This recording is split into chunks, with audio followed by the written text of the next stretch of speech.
지난주에 우리 교회에 어떤 아주머니 둘이서 개를 한 마리 끌고 왔다가 개를 버리고 갔습니다.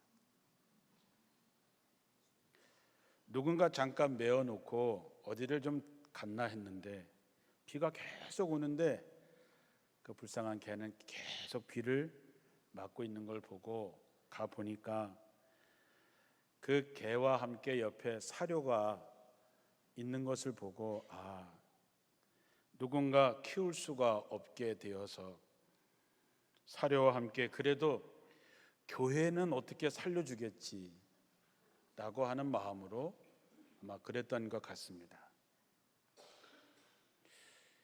이 개를 놓고 어떡할까 생각을 하면서 유기견 보호소에다가 맡길 생각도 했지만 유기견 보호소에 데려다 주면 일정 기간 안에 이 개가 다른 사람에게 입양되지 못하면 안락사를 시킨다라고 하는 말이 있어서 차마 그렇게 할 수는 없고 어느 집사님네 집에 지금 임시로 가 있습니다.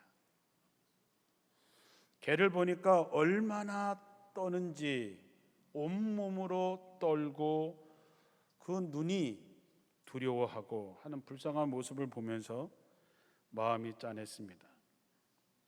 그러면서 문득 구원받지 못한 사람들의 생각이 났습니다. 구원받지 못한 사람들은 생각조차 안 하고 있겠지만 그들의 영혼은 오늘도 이 개처럼 얼마나 두렵고 떨면서 구원의 손길을 기다릴까 하는 생각이 강하게 들었습니다. 모두가 다 그 버려진 개를 불쌍히 여기지만 선뜻 나설 형편들이 아니라서 엄두를 내지 못하고 있습니다. 분명한 것은 누군가 손을 내밀고 누군가 그 개를 돌보지 않는다면 그 개는 살 수가 없다라고 하는 거죠. 이런 상황을 보면서 우리의 가족과 우리의 이웃의 영혼을 생각해 봅니다. 누군가 찾아가고 누군가 전하고 누군가 희생하지 않으면 그 영혼들은 지옥으로 떨어집니다. 구원의 소중함을 다시 한번 생각하는 시간이었습니다. 추석 명절이 되면 식구들이 다 모입니다. 적어도 모이지는 못하면 전화 통화라도 하게 됩니다. 우리가 식구들을 보면서 잘 사는 형제, 못 사는 형제, 잘 나가는 사람, 못 나가는 사람이 눈에 보인다면 여러분은 아직 어린아이의 신앙에 불과한 육에 속한 사람들입니다. 그 사람이 어떻게 살든 어떻게 무엇을 하든 상관없이 그 영혼이 구원을 받았는지 못 받았는지를 생각하고 구원받지 못한 형제, 구원받지 못한 이웃을 불쌍히 여기는 마음이 있다면 여러분은 영에 속한 사람입니다. 그리고 그런 마음을 가졌다면 그것은 하나님이 주신 사명입니다. 오늘 이야기는 바울과 실라의 이야기입니다. 바울과 실라가 유럽으로 선교를 떠나서 유럽의 첫 성 빌립보 지방에 도착하게 됩니다. 그런데 그곳에 귀신이 들려서 점을 치는 여자 점쟁이가 있었습니다. 점쟁이는 귀신이 시키는 대로 정말로 용하다는 소문이 나서 돈을 많이 벌었습니다. 그 많은 돈을 점쟁이의 주인이 다 가져갔습니다. 하루는 점쟁이가 바울과 실라를 보더니 이렇게 소리쳤습니다. 저들은 지극히 높으신 하나님의 종들이다. 이 사람들이 구원의 길을 너희에게 전하는 자들이다 라고 말입니다. 귀신은 그래도 귀신같이 알아봐요. 그죠? 매일 따라다니면서 한두 번은 참아주겠는데 매일 따라다니면서 이 사람들은 지극히 높으신 하나님의 종들이고 구원의 길을 너희에게 전하는 사람들이다 라고 외쳤습니다. 사도 바울이 얼마나 귀찮았겠습니까? 또한 동네 사람들도 한통속이라고 짜고 치는 거라고 그렇게 비웃기도 했습니다. 바울이 견딜 수가 없어서 안 되겠다 싶어서 귀신을 쫓아냅니다. 귀신 들린 여인을 향해서 예수 그리스도 이름으로 네게 명하노니 그에게서 나오라 명령하니 귀신이 즉시 나갔습니다. 그리고 그 여인은 온전한 사람이 되었습니다. 귀신 들린 사람이 온전하게 된 것은 정말 대단한 일 같지만 문제가 생겼습니다. 다시 말하면 점쟁이 주인은 이제 많은 돈벌이 하던 수단이 사라져 버렸기 때문에 바울과 실라에게 여러 가지를 씌워서 고소를 하게 됩니다. 귀신점을 쳐서 많이 돈을 벌었는데 이제 돈을 벌지 못하게 되었으니까 개역 성경에는 살 소망이 끊어졌다 그랬습니다. 어쨌든 영업을 방해한 죄든 풍속을 망가뜨린 죄든 여러 가지를 씌워서 바울과 실라를 고발하고 바울과 실라는 복음을 증거하다가 귀신을 쫓아냈다는 것 때문에 엄청나게 매를 맞고 감옥에 갇히게 됩니다. 단단히 지키라고 하는 말에 간수들은 바울과 실라의 발에 착고를 채워서 지키게 했다 그랬습니다. 요즘 번역본에 보면 수갑과 쇠고랑을 채웠다 이렇게 되어 있습니다. 그런 와중에서도 바울과 실라는 한밤중에 하나님을 찬송합니다. 바울과 실라가 하나님을 찬송하는 찬송을 부르자 다른 모든 죄수들이 그 찬양을 들었다 그랬습니다. 그런데 그때 놀라운 일이 생겼습니다. 갑자기 큰 지진이 일어나고 옥문이 열리고 모든 죄수들의 수갑과 쇠사랑이 착고가 다 열린 것입니다. 다 풀리는 기적 같은 일이 벌어졌습니다. 그러자 옥문을 지키던 간수는 죄수들이 다 도망간 줄 알고 칼을 빼서 자결하려고 했습니다. 왜냐하면 사도행전 12장 19절에 보면 죄수들이 도망을 가면 간수들이 사형을 당했기 때문입니다. 이런 절박한 상황에서 바울이 간수에게 나타났고 우리가 한 사람도 도망간 사람 없이 다 여기 있으니 네 몸을 상하게 하지 말라 이야기합니다. 자결하려던 간수는 그 놀라운 광경을 보고 바울과 실라를 자기 집으로 데리고 갑니다. 그러면서 이렇게 묻습니다. 선생님들, 내가 어떻게 하여야 구원을 얻을 수 있겠습니까? 이렇게 묻는 것도 참 대단한 거죠. 그 놀라운 광경을 보고 이분들이 보통 분이 아니라고 하는 것을 알게 됐을 때 내가 어떻게 하면 부자가 될 수 있습니까? 내가 어떻게 하면 진급을 할 수 있을까요? 내가 어떻게 하면 부귀 영화를 누릴 수 있을까요? 이렇게 물을 만도 한데 간수는 내가 어떻게 하여야 구원을 얻을 수 있습니까? 사도 바울은 그에게 주 예수를 믿으라 그리하면 너와 내 집이 구원을 얻으리라고 선포합니다.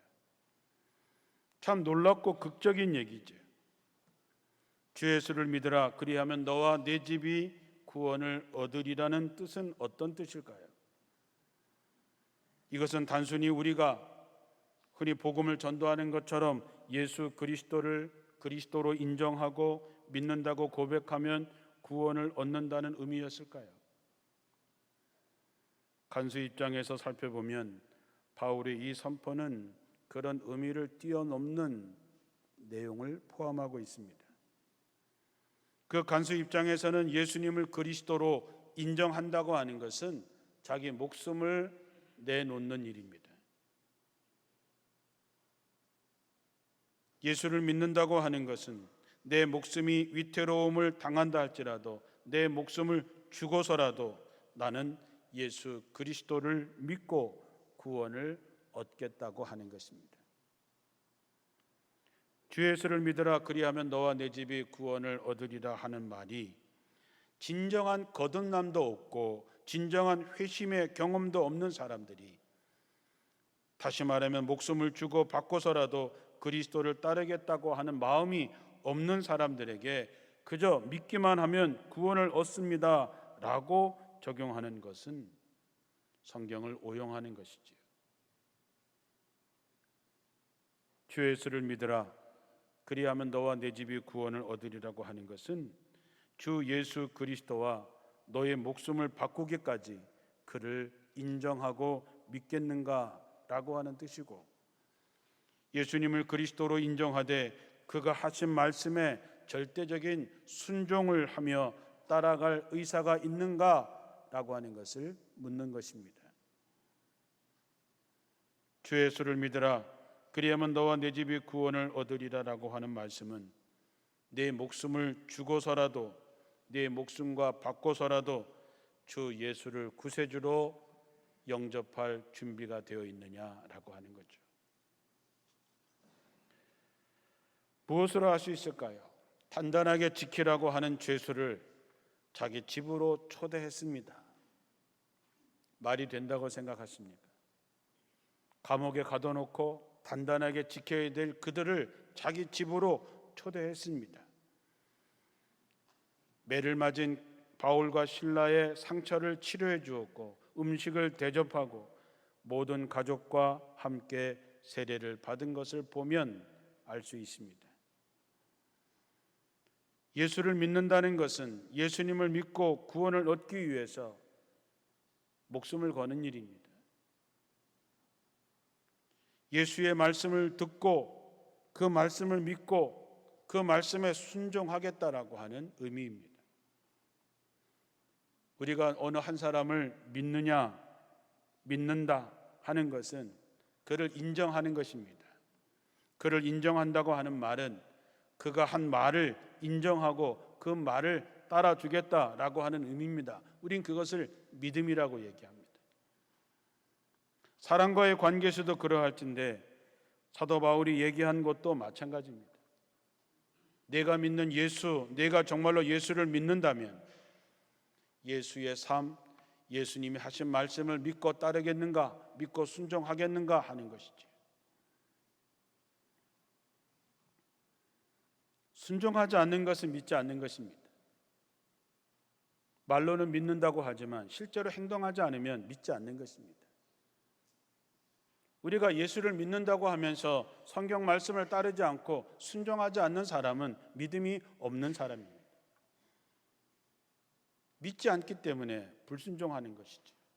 믿는데 불순종하겠습니까? 사는 길이 여기 있다고 하는 건데 그것을 믿는 사람은 사는 길을 따라가지만, 말은 믿는다고 하지만 주의 말씀을 따르지 않는 사람은 믿음이 없는 사람입니다. 다른 이유가 있을 수가 없습니다.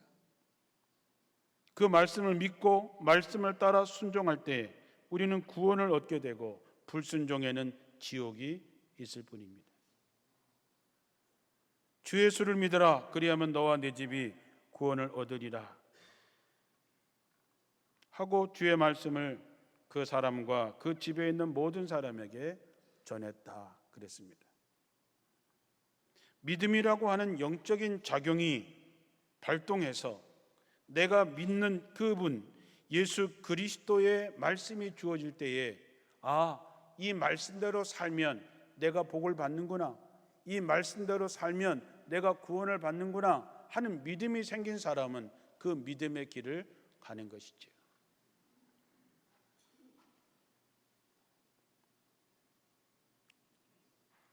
내가 어떻게 하여야 구원을 얻을 수 있겠습니까? 물어오던 간수에게 사도 바울이 전했던 주의 말씀은 무엇이었을까? 신기하게 마태복음 19장에 보면 지금의 상황과 똑같은 상황이 연출되고 있는 것을 볼 수 있습니다. 마태복음 19장 16절에 어떤 사람이 예수님에게 와서 선생님, 내가 어떻게 하여야, 어떤 일을 해야 영생을 얻을 수 있겠습니까? 이렇게 묻습니다. 예수님께서 하신 말씀은 내가 생명에 들어가려면 계명을 지켜라, 말씀대로 살아라 하는 것이죠. 우리가 이 두 성경의 이야기를 종합해 보면 사도 바울이 그 가족들에게 전했던 말씀은 그것입니다.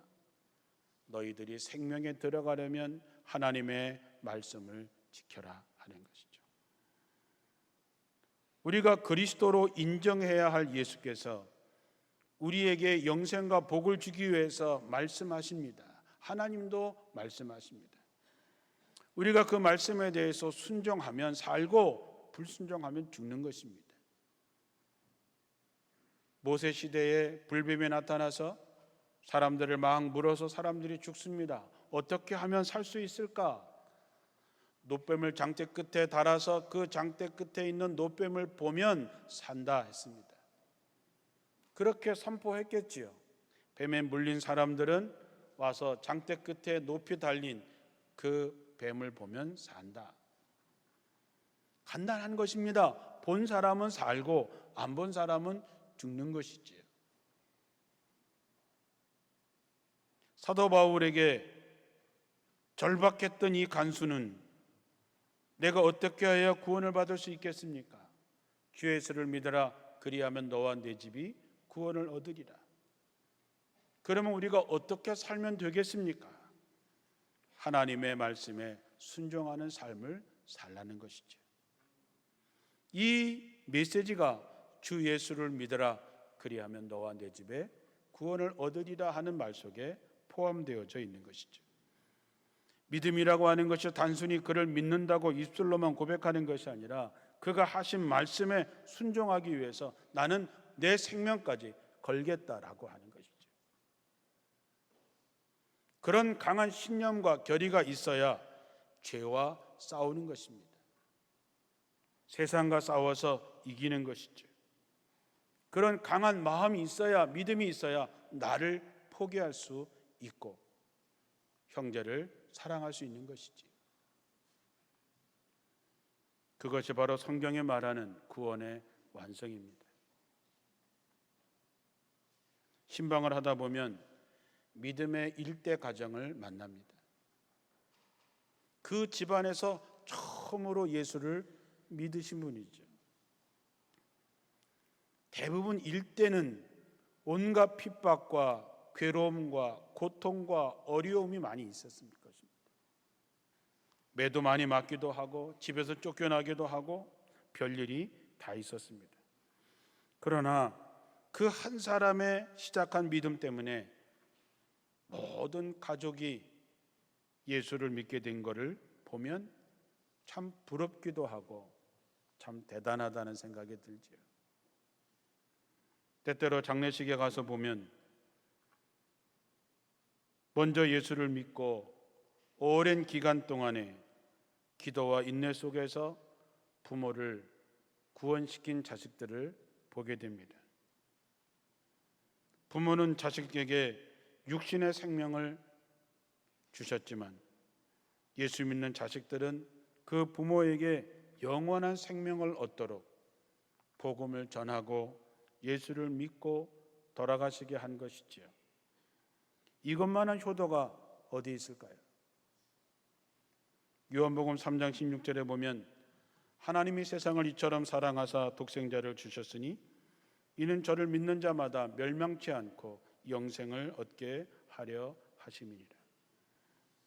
구원은 누구에게나 열려 있습니다.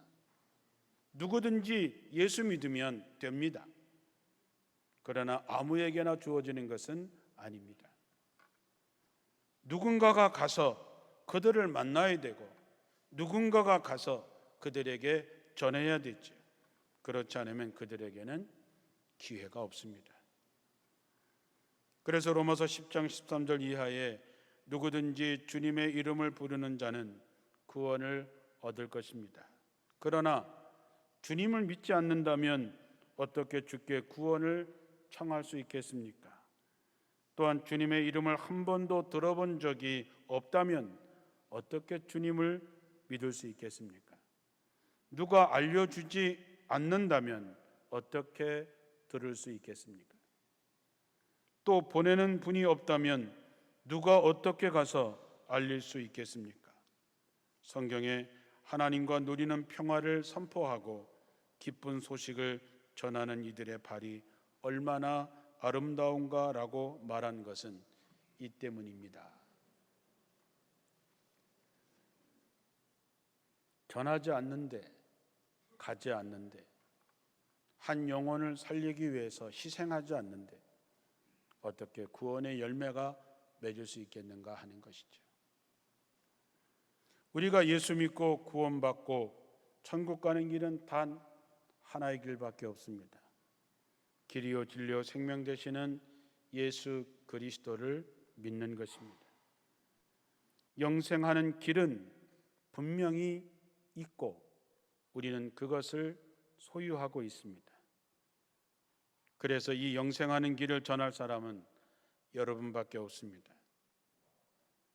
사랑하는 성도 여러분, 이번 추석 때 가족들을 만나실 겁니다.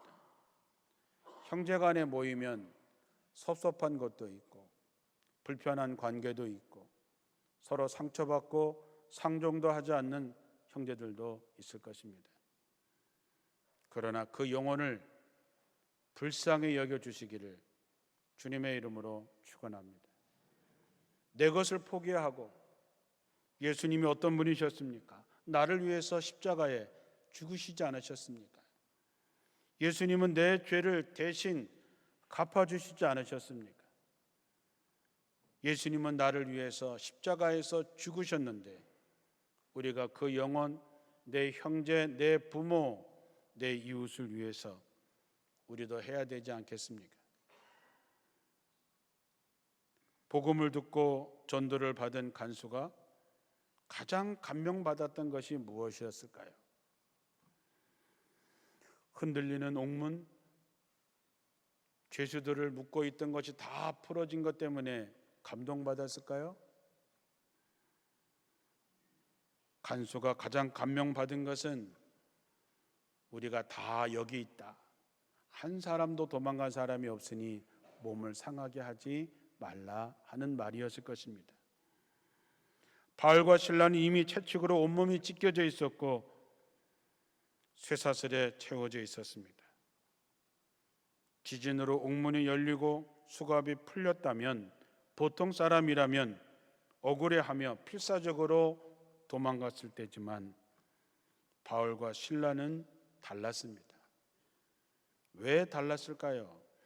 자신들을 가둔 간수였지만 그 영혼의 구원을 생각했기 때문입니다. 여러분도 서로 용납하시고 용서하시고 주의 사랑으로 덮어주셔서 한 영혼을 살리는 일이라면 그것이 내 형제여 내 친구여 이웃이라면 여러분의 모든 것을 버리고 포기할 수 있어야 됩니다. 바로 지금이 예수님을 믿을 때이고 지금이 전할 때입니다. 예수를 믿으십시오. 그리하면 너와 내 집이 구원을 얻으리라고 하는 이 말씀이 이번 추석뿐만 아니라 날마다 때마다 여러분의 모든 만남에서 구원의 역사가 이루어지기를 주님의 이름으로 축원합니다. 기도하겠습니다.